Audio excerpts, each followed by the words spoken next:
Captain Jake Morrison walked through the halls of the Terra Nova with a cup of coffee in his hand. The ship was quiet except for the soft hum of the engines. They had been traveling through space for 3 months now, heading toward the Zephyrian Empire. This was Earth's first big chance to make friends with aliens who controlled 12 different star systems. Jake stopped at a window and looked out at the stars. In 2 days they would reach the Zephyrian homeworld. The aliens had agreed to meet with humans, but Jake knew they thought Earth people were weak and primitive. The Zephyrians had been conquering planets for hundreds of years. They saw humans as just another small species that might be useful to them. The Terra Nova was not a warship. It was built for exploration and science. The crew of 43 people included doctors, engineers, and diplomats. But the most unusual cargo they carried was in the biolab on Deck 7.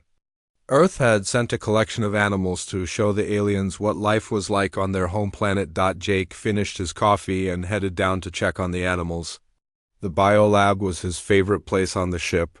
Dr. Amy Peterson took care of all the creatures. She was a smart woman who loved animals more than most people loved their families. "Good morning, Amy," Jake said as he entered the lab. The room was warm and smelled like hay and fur.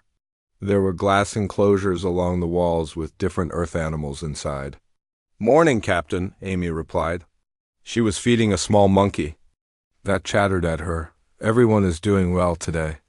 The kangaroo Joey is getting bigger, and the Arctic fox seems to like the cold room we made for him." Jake walked around the lab, looking at each animal. There was a colorful parrot, 2 rabbits, a small alligator, and several other creatures. But his attention always went to one particular enclosure in the corner. Inside a reinforced glass box with steel bars, a honey badger sat on a log. The animal was about the size of a small dog with black and white fur. His name was Bandit, and he had come from the Kalahari Desert in Africa. Right now, Bandit was eating a piece of meat and completely ignoring the humans watching him. "How is our friend doing?" Jake asked, pointing at Bandit. Amy laughed. "He is exactly the same as always. Yesterday he tried to dig through the floor of his cage. The day before that he figured out how to open the food dispenser. I had to reprogram it 3 times. Jake had read about honey badgers before the mission. They were known as the most fearless animals on Earth. They fought lions, ate poisonous snakes, and never gave up when they wanted something. The scientists on Earth thought the aliens would find Bandit interesting, but Jake wondered if they really understood what they were sending into space. "The Zephyrians are going to think we are crazy when they see him," Jake said. "Maybe," Amy replied, "but I think they will respect his attitude. Honey badgers do not care how big or dangerous their enemies are. They just do what they want to do." As if he heard them talking about him, Bandit looked up from his food and stared at Jake with small, dark eyes. The honey badger made a low growling sound, then went back to eating. Jake had the strange feeling that Bandit was judging him. The captain left the biolab and went to the bridge. Commander Steve Taylor was there, checking the ship's systems. Steve was Jake's second in command and his best friend. They had served together for 8 years. "How are our passengers?" Steve asked. "Amy says they are all fine, though I still think bringing Bandit was a mistake." Steve grinned. "Come on, Jake. The honey badger is the most popular animal on the ship. Half the crew comes down to watch him every day. Even Chief Engineer Lisa Bradley spends her break time there." Jake sat in his captain's chair and looked at the star charts on the screen. They showed the Zephyrian homeworld getting closer. The planet was called Zephyr Prime, and it was 3 times the size of Earth. The aliens who lived there were tall, with scaly skin and long tails. They looked like reptiles but were much smarter than any lizard. "Steve, what do you really think about this mission?" Jake asked. His friend was quiet for a moment. "I think the Zephyrians agreed to meet us because they want to see if we are worth conquering. They probably expect us to beg them to be our friends. And instead we are bringing them a honey badger." "Exactly," Steve laughed. "This should be interesting." 2 decks below, Chief Engineer Lisa Bradley was working in the maintenance bay. She was a small woman with grease on her hands and tools hanging from her belt. Lisa knew every part of the Terra Nova better than anyone else. She could fix any problem and improve any system. Today she was checking the emergency escape pods. These small ships were designed to save people if something went wrong with the main vessel. Each pod had its own life support, food, and communication equipment. Lisa tested each one carefully because lives depended on them working perfectly. The escape pods were located next to the biolab. As Lisa worked, she could hear the animals making noise through the wall. She smiled when she heard Bandit scratching at his cage. The honey badger never seemed to sleep or rest. He was always trying to do something. Lisa finished checking pod number 7 and moved to pod number 8. This one was directly behind Bandit's enclosure. She opened the control panel and began running tests on the computer systems. Everything looked normal until she tried to test the emergency launch sequence. The computer made a beeping sound that Lisa had never heard before. She frowned and tried the test again. The beeping got louder and faster. Lisa realized something was wrong, but before she could stop it, red lights started flashing all around the pod. "Emergency launch activated," the computer announced in a calm voice. "Pod will launch in 60 seconds. Lisa's heart started beating fast. She tried to cancel the launch, but the computer would not respond to her commands. She pressed every button and tried every code she knew, but nothing worked. The countdown continued, 45 seconds to launch. Lisa grabbed her radio. "Bridge, this is engineering. We have a problem with escape pod 8. I cannot stop the launch sequence." Jake's voice came through the radio immediately. "Lisa, get away from that pod right now." "I am trying to fix it, Captain. If it launches, it will damage the biolab wall." 30 seconds to launch. On the other side of the wall, Bandit had heard the strange noises. The honey badger was always curious about new sounds and smells. He had been trying to dig through the back wall of his cage for weeks, and now the wall was making interesting noises. Bandit pressed his nose against the wall and sniffed. He could smell something different on the other side. It smelled like metal and electricity. The honey badger began to scratch at the wall with his strong claws. 15 seconds to launch. Lisa ran toward the exit, but as she passed the biolab wall, she heard a loud cracking sound. Bandit had been working on a weak spot in the wall for days, and the vibrations from the pod had finally broken it open. The honey badger squeezed through the hole just as the escape pod opened its door. Bandit saw a small room with blinking lights and decided to investigate. He walked into the pod and began sniffing around. 5 seconds to launch. Lisa reached the safe zone and turned around just in time to see the pod shoot out of the Terra Nova like a bullet. Through the broken wall, she could see Bandit's empty cage. The honey badger was gone. On the bridge, alarms were ringing and lights were flashing. Jake stared at the screen showing the escape pod flying toward Zephyr Prime at incredible speed. "Sir," Steve said quietly, "according to the biolab sensors, Bandit is in that pod." Jake closed his eyes and took a deep breath. Their diplomatic mission had just become something completely different. Earth's most fearless animal was about to meet the galaxy's most powerful empire, and nobody knew what would happen next. The escape pod flew through space like a small rocket. Inside, Bandit was having the strangest day of his life. The pod was shaking and making loud noises, but the honey badger was not scared. He was curious. Bandit sniffed every corner of the small space. There were buttons and screens everywhere, but they meant nothing to him. What interested him more was a small compartment that smelled like food. He used his claws to pry it open and found several packages of emergency rations. The honey badger tore into the packages with enthusiasm. The food tasted strange, but he was hungry after all the excitement. As he ate, the pod's computer was working automatically. It detected that a life form was inside and activated the survival systems. A clear helmet appeared around Bandit's head, connected to a flexible suit that wrapped around his body. The honey badger tried to bite the helmet, but it was too strong. After a few minutes, he got used to it and went back to eating. On Zephyr Prime, the morning sun was rising over the capital city of Vextalon. The city was huge, with silver towers reaching into the purple sky. Millions of Zephyrians lived and worked in the buildings that stretched for hundreds of miles. In the center of the city stood the Imperial Defense Command, a massive structure shaped like a pyramid. Inside, hundreds of alien soldiers monitored space around their planet. They watched for enemies, asteroids, and anything else that might threaten their world. Lieutenant Crickstar was on duty at Monitoring Station 12. He was young for a Zephyrian, only 80 years old, with bright green scales and sharp yellow eyes. Crickstar was proud to serve in the Defense Command, but his job was usually boring. Nothing ever happened in their peaceful solar system. Today was different. At exactly 0847 local time, his screen started flashing red. An unknown object was approaching the planet at high speed. "Commander Veximer," Crickstar called to his superior. "We have an incoming vessel. It appears to be some kind of small craft." Commander Veximer walked over to look at the screen. He was a large Zephyrian with dark blue scales and scars from many battles. He had been protecting Zephyr Prime for over 200 years. "Where did it come from?" Veximer asked. "Unknown, sir. It just appeared on our sensors 10 minutes ago. The trajectory suggests it came from the direction of the Sol system." Veximer's eyes narrowed.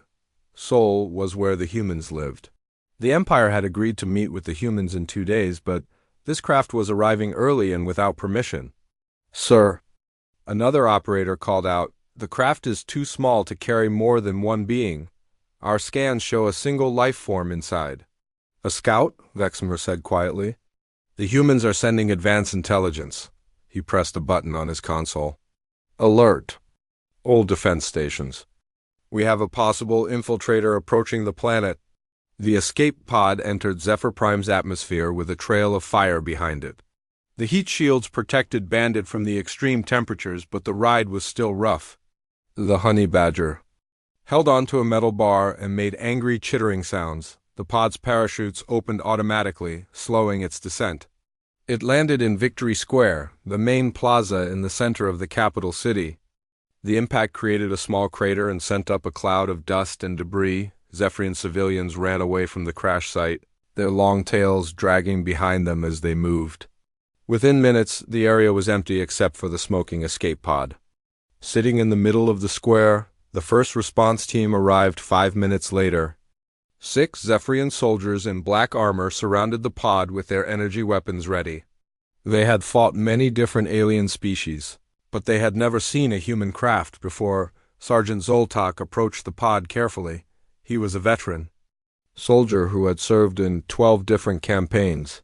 His scanner showed that the life form inside was still alive and moving around. "Unknown vessel," Zoltak announced through his suit's speaker. "You are in violation of Imperial airspace.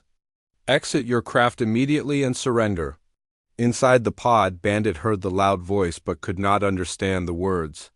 He was more interested in the fact that the shaking had stopped and there were new smells coming from outside.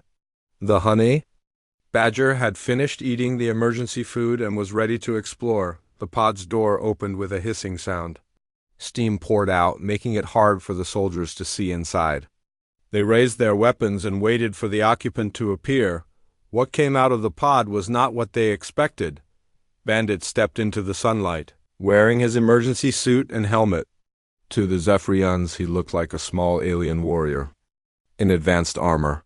The suit had adapted to his body perfectly, and the helmet's display showed various readings and data. The honey badger looked around at the tall alien soldiers pointing weapons at him. He was not impressed. Bandit had faced down lions and hyenas back on Earth. These scaly creatures did not seem any more dangerous. Sergeant Zoltak stared at the creature. The being was much smaller than he had expected, but there was something about its posture that made him nervous. It showed no fear at all, despite being outnumbered and surrounded. "Identify yourself," Zoltak commanded. Bandit tilted his head and made a low growling sound. Then he did something that surprised everyone. He completely ignored the soldiers and walked toward the nearest building. He had smelled something interesting and wanted to investigate. "Stop right there." "Zoltak," shouted. Bandit kept walking. The honey badger had never stopped for anyone in his life, and he was not about to start now. When one of the soldiers moved to block his path, Bandit simply walked around him. The soldier tried to grab the small creature, but Bandit was faster. He dodged the alien's hands and kept moving toward the building. The soldier lost his balance and fell over, his heavy armor clanking against the ground. "Secure the infiltrator," Zoltak ordered. The other soldiers moved in, but Bandit was already at the building wall. The structure was made of smooth metal that reached high into the sky. To the Zephyrians, it looked impossible to climb. Bandit looked up at the wall for a moment, then began to climb. His claws found tiny gaps between the metal panels, and his strong muscles pulled him upward. The emergency suit helped him grip the surface, and within seconds he was 20 feet off the ground. The soldiers stared in amazement. They had never seen anything climb so well. Their own species could not climb smooth walls like that, and their technology required special equipment to do it. "Sir," one soldier called to Zoltak, "should we use the stun weapons?" "Negative," the sergeant replied. "Command wants to study this creature. Try to follow it," but Bandit was already gone. He had found an air vent near the top of the building and disappeared inside. The soldiers could hear scratching and banging sounds from inside the walls, but they could not tell where the creature was going. Back at the defense command, General Crixmore was watching everything through security cameras. The general was one of the most experienced military leaders in the Empire. He had conquered 6 planets and defeated countless enemies, but he had never seen anything like this. "Replay the footage," he ordered his aide. The screen showed Bandit's arrival again. Crixmore watched the small being ignore trained soldiers, climb an impossible wall, and disappear into their most secure government district. "Sir," the aide said nervously, "what kind of creature is this?" Crixmore was quiet for a long moment. "I have studied the military capabilities of dozens of species," he said finally. "This behavior suggests advanced training and complete confidence in hostile territory. The humans have sent us their best operative."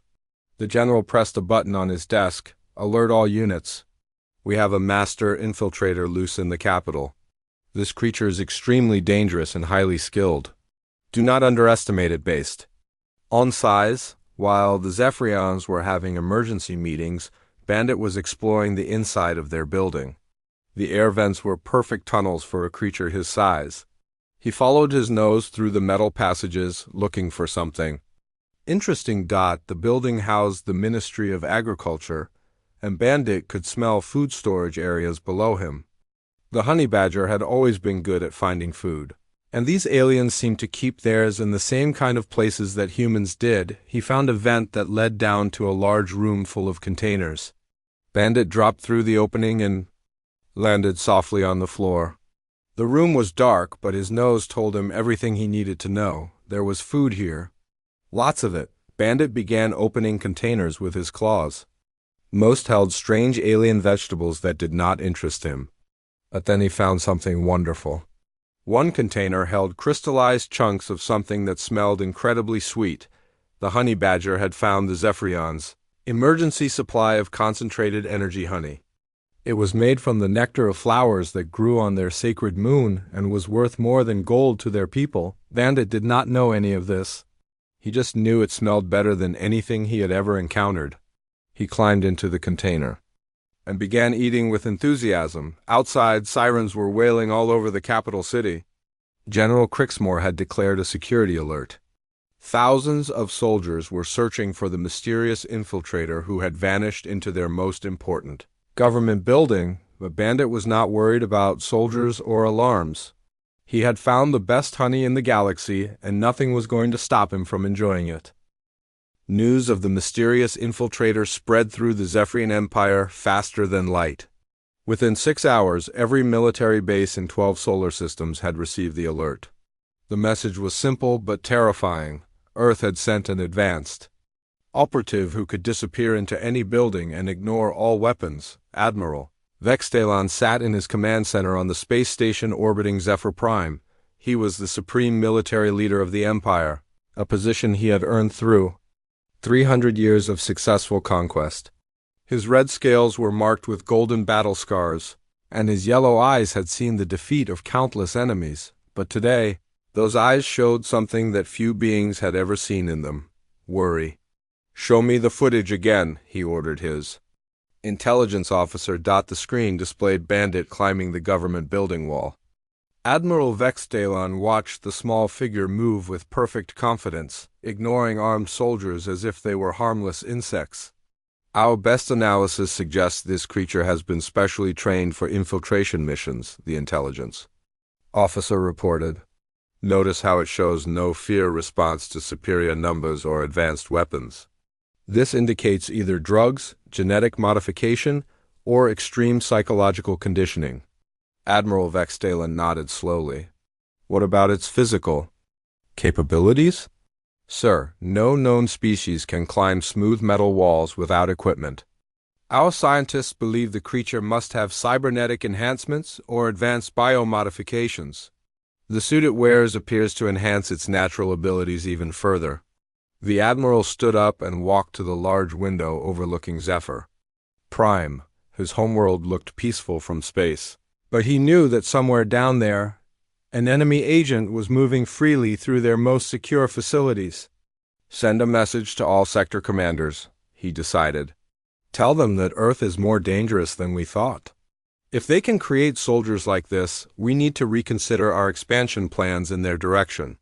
On Zephyr Prime, General Crixmore was having his own problems. The creature had been missing for 8 hours, and his soldiers had found no trace of it. Worse, reports were coming in from all over the capital city about strange incidents. "Sir," his aide reported, "the Ministry of Agriculture says someone broke into their emergency food storage. They ate 3 containers of sacred moon honey." 3 containers? Crixmore was shocked. That much concentrated energy would kill most beings. "How is this creature still alive?" "Unknown, sir." The Ministry of Defense also reports that someone triggered their underground alarm system. Security cameras show the creature moving through maintenance tunnels that our own engineers said were too small for any intelligent being to use. Crixmore rubbed his forehead with his clawed hand. "What else?" "The Imperial Palace Guard found claw marks on the outer walls. They think the creature was testing their defenses, and sir—" The aide hesitated. "What?" "The creature somehow got into the central power station. It did not damage anything, but it left evidence that it had been there. Our technicians say it would take years of study to understand our power systems well enough to navigate them safely." The general sat down heavily in his chair. Every report made the Earth operative sound more dangerous and mysterious. No normal being could eat that much concentrated honey, move through impossible spaces, and understand alien technology so quickly. Meanwhile, Bandit was having a wonderful time. The honey had given him more energy than he had ever felt before. The sweet, crystallized treats were better than anything he had found in the African desert, and there seemed to be more of them everywhere he looked after finishing the honey in the agriculture building. Bandit had followed interesting smells through the underground tunnels. His nose led him to more buildings with more food storage areas. Each one had different types of the delicious crystals. The honey badger did not know that he was eating the most precious substance in the Zephyrian Empire. To him, it was just really good honey that someone had left lying around. Now he was exploring what the Zephyrians called the Imperial District. These were the most important buildings in their civilization, where their government leaders worked and lived. The security was supposed to be perfect, but Bandit had found that the air vents connected all the buildings together. He was currently inside the wall of the Strategic Planning Center, listening to voices through the metal panels. The voices sounded excited and worried, but Bandit could not understand the words. He was more interested in a new smell that was coming from somewhere. Below him, the honey badger found another vent opening and dropped down into a large room filled with glowing screens and maps. This was the Empire's main war room, where they planned all their military operations. Dozens of Zephyrian officers were working at control stations, trying to coordinate the search for the mysterious infiltrator. Bandit landed quietly behind a bank of computers and looked around. The room was full of interesting lights and sounds, but what caught his attention was a small table in the corner. On the table was a bowl of the crystallized honey, apparently left there by some officer who had been snacking during his shift. The honey badger walked over to the table and began eating. He was completely visible to anyone who looked in his direction, but all the officers were focused on their screens and maps. They were so busy trying to find him that they did not notice he was right there with them. Commander Zaldor was studying a map of the city when he heard a crunching sound behind him. He turned around and saw a small creature in a strange suit sitting on the table, eating from Officer Kexlina's private honey bowl. For a moment, Zaldor could not believe what he was seeing. The most wanted being in the Empire was casually having a snack 10 feet away from him. "Intruder!" he shouted. Every officer in the room turned to look. Bandit glanced up from his honey and saw dozens of large reptilian aliens staring at him. He made a small huffing sound that might have been honey badger laughter and went back to eating. The officers reached for their weapons, but Bandit was already moving. He jumped off the table and ran toward the nearest wall. Before anyone could stop him, he had climbed up to another air vent and disappeared. "Did you see that?" one officer whispered. "It was studying our war room. It knows all our defensive positions now." Commander Zaldor was thinking the same thing. The creature had appeared in their most secure facility and calmly observed their operations. This was clearly an intelligence-gathering mission. He activated his communicator. "General Crixmore, the infiltrator was just in the Strategic Planning Center. It has compromised our security and accessed classified information." General Crixmore felt his blood turn cold. If the creature had seen their military plans, it could report back to Earth about their defenses and capabilities. The humans would know exactly how to attack the Zephyrian Empire. "Lock down the entire district," he ordered. "No one gets in or out. Deploy every available soldier."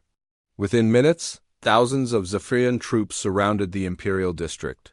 Armored vehicles blocked every street. Aircraft circled overhead with searchlights. The entire area was sealed tighter than a tomb, but Bandit was no longer in the Imperial District. While the soldiers were setting up their perimeter, he had been following his nose through the underground tunnel system. The smell of honey was stronger in one particular direction, and the honey badger always followed interesting smells. His nose led him to the most heavily guarded building in the Empire, the Imperial Palace. This was where Emperor Zarthok lived and ruled over billions of subjects. The palace was surrounded by energy shields, laser barriers, and the most elite soldiers in the galaxy. None of that mattered to Bandit. He had found that the palace's waste disposal system connected to the same tunnel network as all the other buildings. The Zephyrians had never considered that someone might use their own infrastructure against them. The honey badger climbed through the waste pipes and emerged in the palace's lower levels. These tunnels had been carved from solid rock thousands of years ago, and were supposed to be impossible to access from outside. Bandit did not care about the history or security of the tunnels. He just followed his nose deeper into the palace. Searching for the source of the wonderful honey smell on the Terra Nova, Captain Jake Morrison was receiving very disturbing communications from the Zephyrian Empire. The aliens were demanding to know why Earth had sent an advance operative to their homeworld. "Captain," Commander Steve Taylor reported, "they are describing Bandit as if he were some kind of super soldier. They think he has cybernetic enhancements and special training." Jake looked at the messages on his screen. The Zephyrians were talking about advanced infiltration techniques, perfect stealth capabilities, and resistance to energy weapons. They were clearly talking about Bandit, but their description made the honey badger sound like a science fiction movie character. "Steve," Jake said slowly, "do you think we should tell them that Bandit is just a regular Earth animal?" "I am not sure they would believe us, sir. Look at this report. They say he climbed a vertical metal wall, disappeared into their secure facilities, and ate 3 containers of something called sacred moon honey without getting sick." Jake thought about that. Bandit could definitely climb walls. He would certainly eat any honey he found. And honey badgers were famous for eating things that would poison other animals. The Galactic Council had not held an emergency session in over 50 years. The last time was when the Vorthan Empire tried to destroy 3 star systems with their planet-killing weapon. Today, representatives from 27 different species sat in the Great Chamber on Nexus Station, and they were all talking about Earth. Ambassador Richard Kane stood at the human podium, looking out at hundreds of alien faces. He was a tall man with gray hair and tired eyes. Richard had been Earth's representative to the galaxy for 10 years, and in all that time, nobody had paid much attention to humans. Today was very different. The chair recognizes Ambassador Kane of Earth, announced the council speaker, a floating, jellyfish-like creature with a translucent body. Richard cleared his throat. Honored delegates, I understand there have been some concerns about recent events on Zephyr Prime. I want to assure you that Earth had no intention of causing any diplomatic incidents. A loud hissing sound came from the Zephyrian section.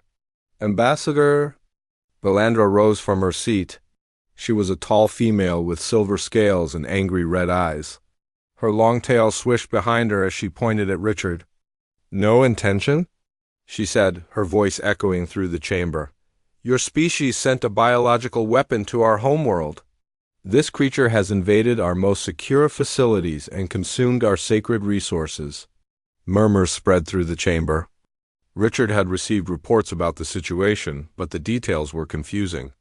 According to the Zephyrians, Earth had deployed some kind of super soldier that could phase through walls and resist all weapons. Ambassador Valandra, Richard said carefully, I believe there may be some misunderstanding about the nature of this incident. Misunderstanding? The Zephyrian ambassador's voice grew louder. Your agent has penetrated our imperial palace. It has accessed our most classified military installations. Our scientists believe it may have been genetically modified to be the perfect infiltration unit. The chamber erupted in worried chatter. Representatives from dozens of species began talking at once. Richard could hear words like Earth threat and biological warfare being whispered in various alien languages. The Corvani ambassador, a blue-skinned humanoid with 4 arms, stood up. If Earth can create such creatures, what does this mean for the rest of us? How many more of these weapons do they possess? The hegemony demands answers, declared the Thurkari representative, a large insect-like being with compound eyes. Earth must explain their military capabilities immediately. Richard raised his hands for silence. Honored delegates, I assure you that Earth has no biological weapons program. What you are describing sounds like it might be a simple misunderstanding involving one of our native animals. The chamber fell silent. Every alien in the room stared at Richard as if he had just said something impossible. Ambassador Valandra spoke slowly.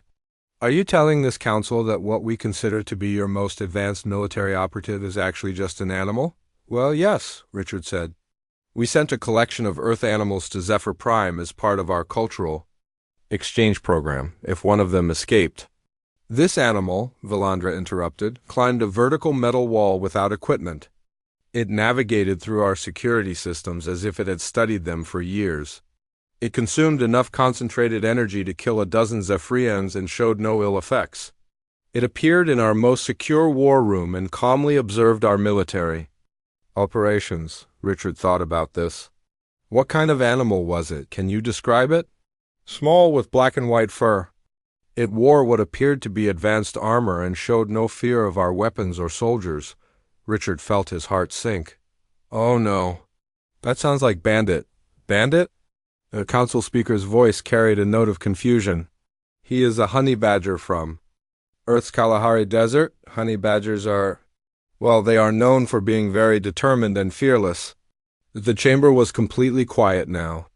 Richard could feel hundreds of alien eyes watching him. The Corvani ambassador spoke first. Ambassador Kane, are you telling us that Earth has animals that can do all these things naturally? Honey badgers are quite remarkable, Richard admitted.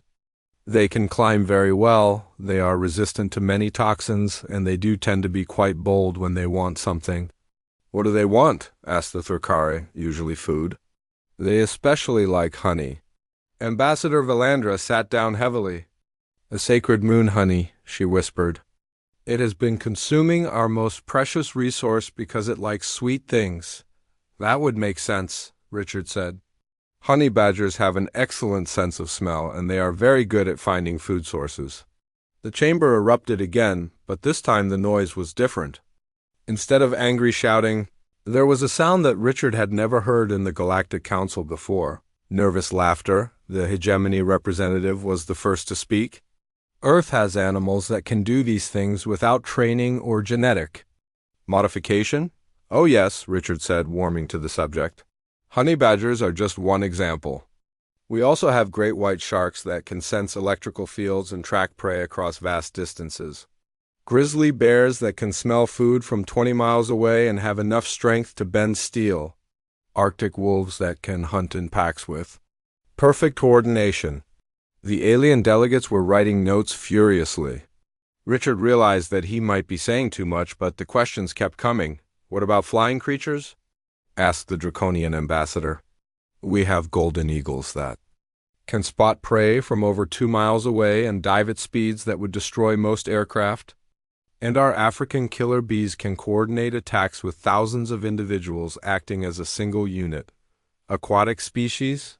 This came from the Aquarian representative. Killer whales that can hunt in groups and have been known to beach themselves to catch prey, then return to the water unharmed. Electric eels that can generate enough electricity to power small machines. Giant Pacific octopi that can solve complex puzzles and fit through any opening larger than their beak. The chamber was completely silent now. Richard looked around at the alien faces and realized that many of them looked frightened. On Zephyr Prime, the situation was getting worse by the hour. Bandit had found his way into the heart of the Imperial Palace, and no one knew how to get him out.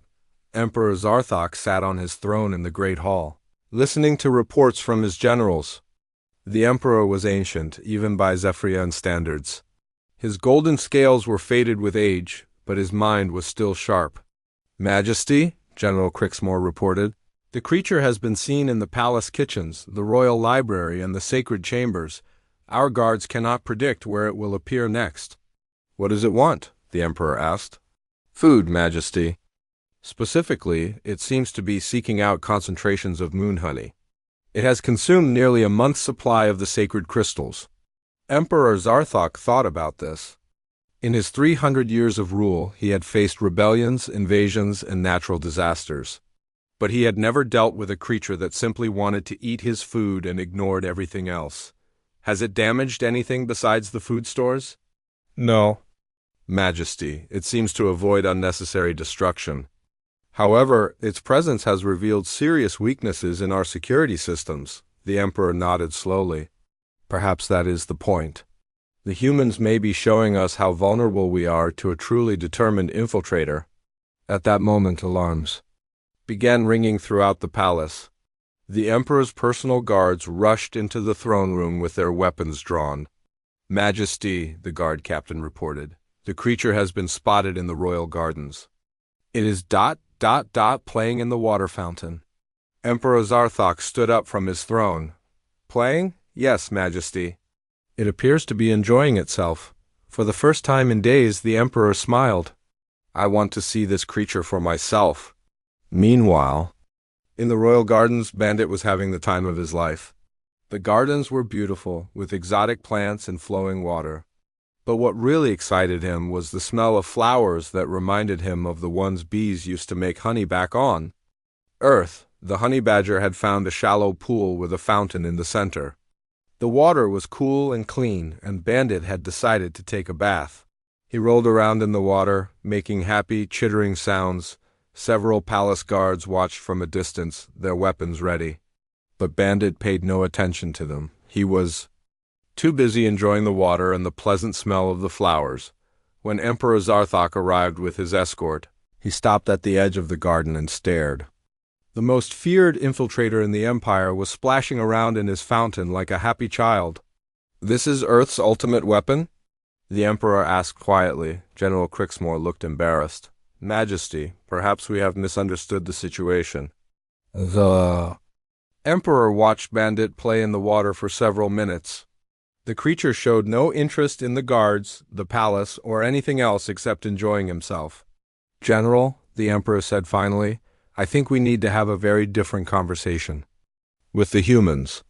Back on the Terra Nova, Captain Jake Morrison was reading the latest reports from the Galactic Council. The messages were getting stranger by the hour. "Captain," Commander Steve Taylor said, "we are receiving requests from 12 different species, asking for details about Earth's wildlife. They want to know about our biological defense capabilities." "Steve," Jake said tiredly, "I think we accidentally started something we cannot control."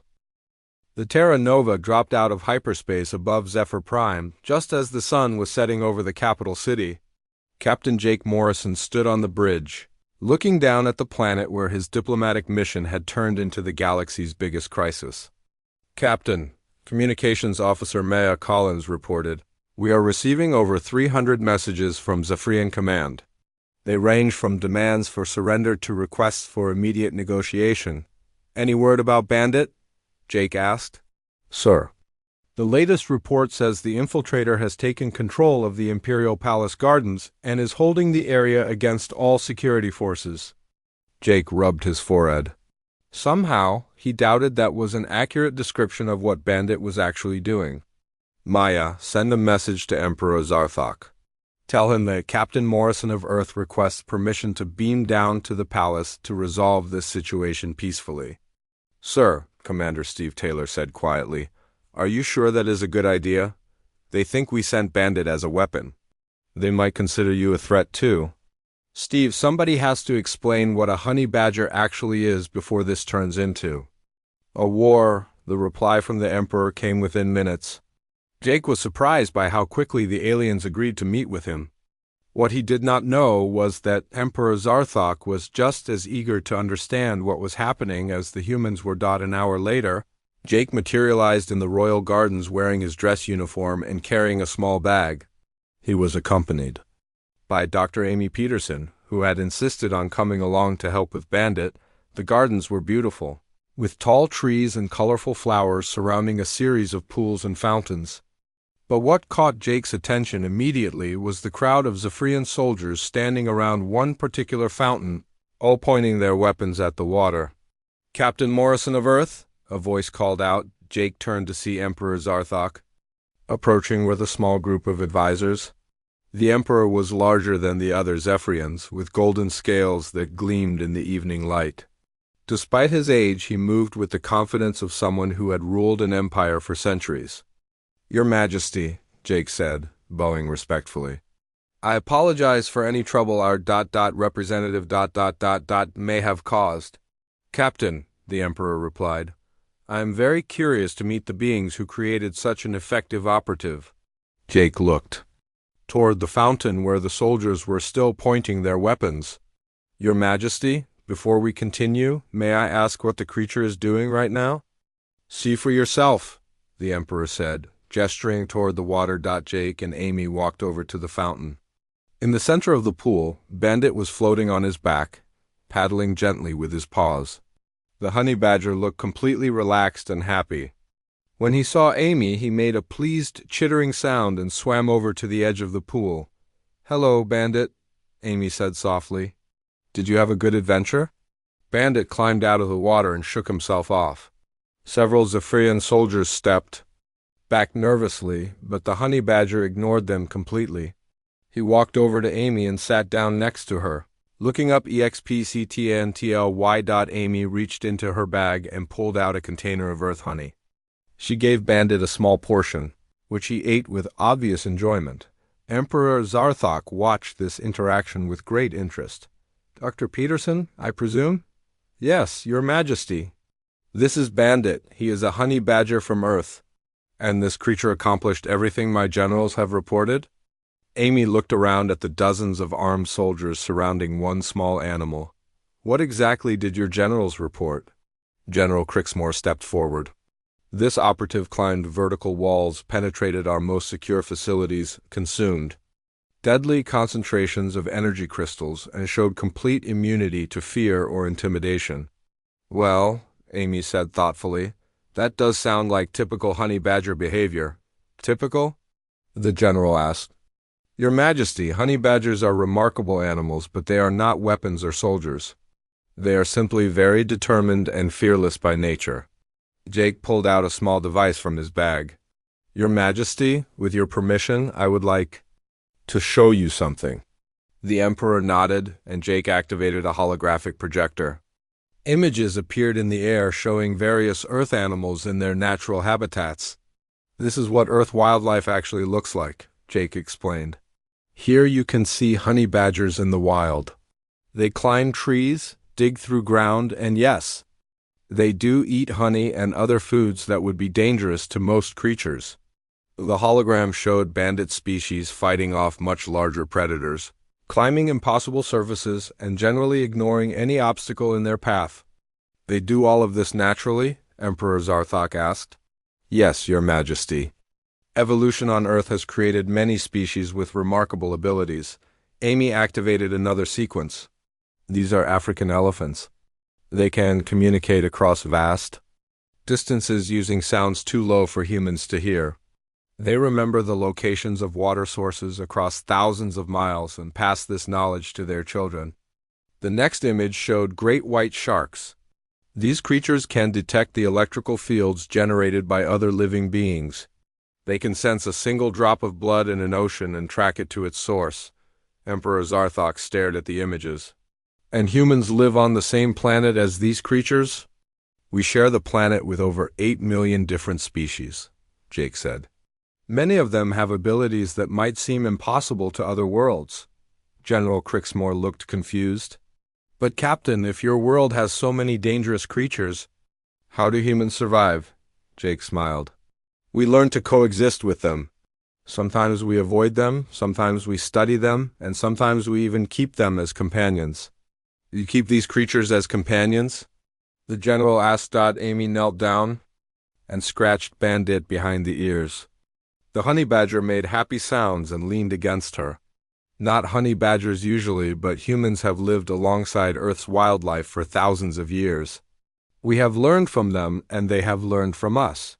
Emperor Zarthok was quiet for a long moment, watching Amy interact with Bandit. Finally, he spoke. Captain Morrison, I believe my empire has made a serious error in judgment. Your Majesty? We assumed that Earth had sent us a weapon because we could not imagine any creature doing these things naturally. In our expansion across the galaxy, we have encountered many species, but none with such remarkable natural abilities. Jake nodded.